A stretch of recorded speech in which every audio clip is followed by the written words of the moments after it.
আসসালামু আলাইকুম। এই দৃশ্যটি হচ্ছে টঙ্গীবাড়ি থানা বেতকা ইউনিয়ন বেতকা চৌরাস্তায় অবস্থিত।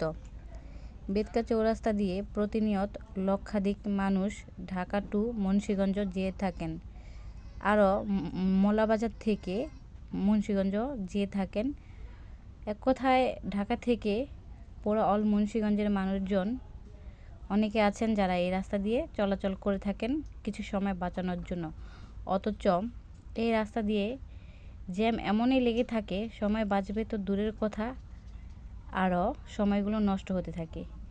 এদিক দিয়ে প্রতিনিয়ত নানান পেশাজীবী মানুষ এবং ইমার্জেন্সি কিছু পেশেন্টও যেয়ে থাকেন, যার ফলে তারা সময়ের কারণে অবহেলিত হতে থাকে। আর এদিক দিয়ে শিক্ষার্থীরা আছেন যারা এক্সামের সময় ঠিক সময়ে ক্লাসে অ্যাটেন্ড করতে পারে না, যার ফলে তাদের পরীক্ষা খারাপ হতে থাকে। তো এখন রমজান মাস, ইফতারের সময় যারা বেতকার আশেপাশে আছেন তারা ভেবেছিল বাসায় যে ইফতারটা সারবে, কিন্তু জ্যামের কারণে আটকে গেল। তো এখানে একটি চত্বরের ব্যবস্থা করা হোক, এটি মাননীয় এমপি মহোদয়ের কাছে যাতে ভিডিওটি